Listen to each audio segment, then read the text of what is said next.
Hello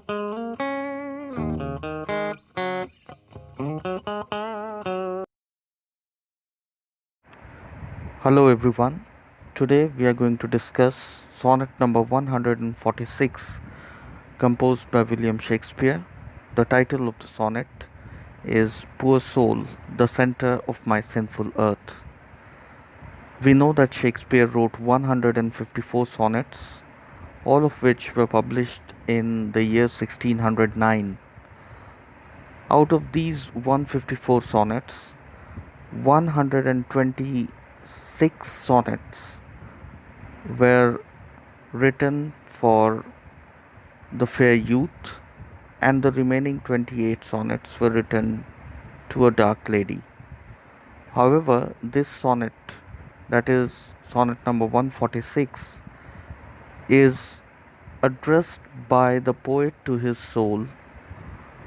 To that extent, this is an exceptional sonnet because it does not pertain to the dark lady, even though it belongs to the latter block of 28 sonnets.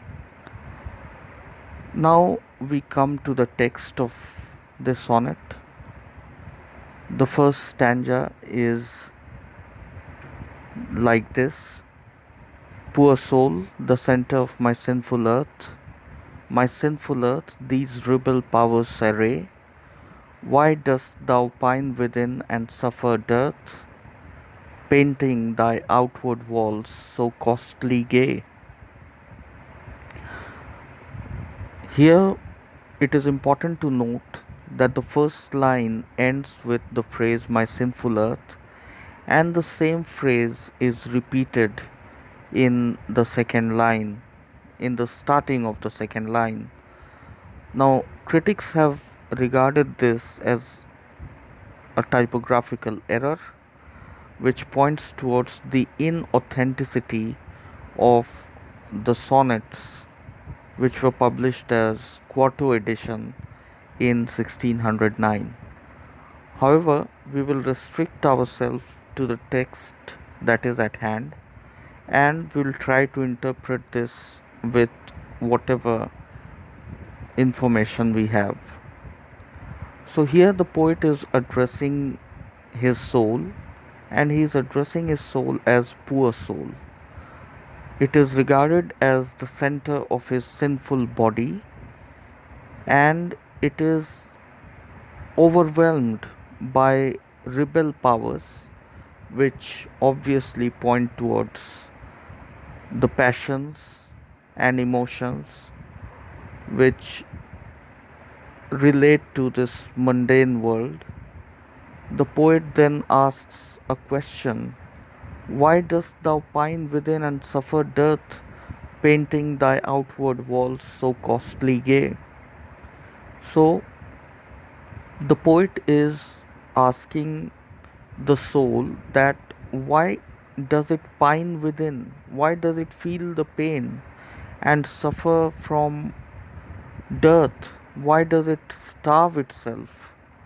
Why does the soul not fulfill itself? Painting thy outward walls so costly gay. The outward walls are symbolic of the body, and the poet says that the soul, instead of serving itself, is tolerating the outward walls being painted so colorfully, and the poet feels that it is useless to paint the outward walls in so costly a manner. It points towards beautification of our body. The poet feels that we should not pay a lot of attention towards our outward appearance, towards beautifying ourselves, towards embellishing ourselves with a lot of ornaments. Rather, the effort should be to enrich our soul. Now we come to the second stanza. Why so large cost, having so short a lease? Dost thou upon thy fading mansion spend? Shall worms, inheritors of this excess, eat up thy charge? Is this thy body's end? So, here again, the poet is stressing on the large cost and the body having so short a lease. So, these are financial metaphors which the poet is employing here. He says that our investment in our looks, our appearance, our ornaments, our beautification is very large, and our body is not immortal, it is not permanent, its lifespan is very short. So, why are we bent upon investing so much in our body when we know that it will not last? Again, the poet says, dost thou upon thy fading mansion spend? So, fading mansion again is symbolic of the body, an aging body which we are embellishing with various ornaments which we are beautifying. Shall worms, inheritors of this excess, eat up thy charge? Is this thy body's end? So, here the poet asks a rhetorical question that this body will ultimately be eaten up by worms when it is buried after death. So, it is absolutely futile to beautify it, to engage in excesses of carnal desires, of inculcating passions. So, all these things are contrary to the soul's austere demands. And the poet then says, then soul, live thou upon thy servant's loss. So, the poet is encouraging the soul to live, and live here means to fulfill itself, to enrich itself upon the servant's loss. That is, even though if the body is losing out on certain physical beauty or other material aspects, even though the soul should not concern itself with these mundane things or material aspects, the soul should engage in meditation, the soul should engage in finding out ways to reach the spiritual being,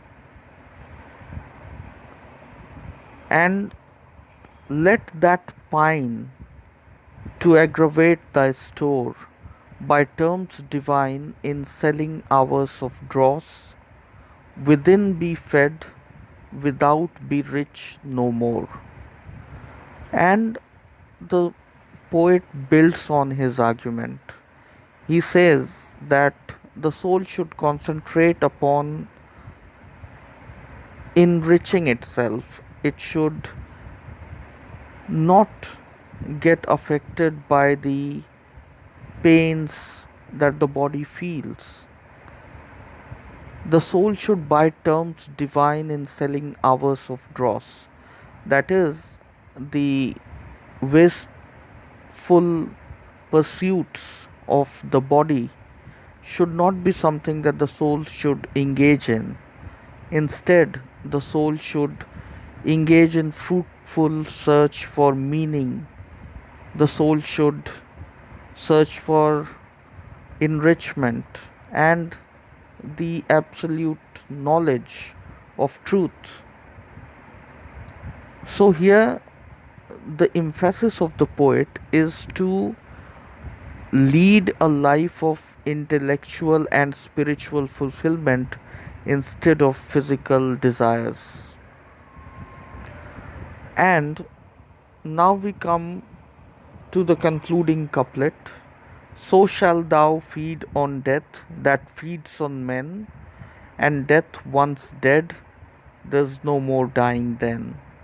So the poet concludes with the thought that if the soul feeds itself, if the soul quenches its thirst of knowledge, if the soul connects with the spiritual being, then the fear of death will be overcome, because death comes once and the soul is immortal, so there will be no more dying. And with this, the poet emphasizes on the immortality of soul and the mortality of body. So, this is how the poem ends. As far as structure is concerned, like all Shakespearean sonnets, this sonnet is written in iambic pentameter, and the rhyming of the sonnet is AB AB, CD CD, EF EF, and GG. The only exception occurs in line number second, where the first phrase of my sinful earth is repeated, and that, as I've explained earlier, is because of inauthentic publication of Shakespearean sonnets. So, this is all about our discussion on sonnet number 146. We'll see you in our next lecture. Thank you.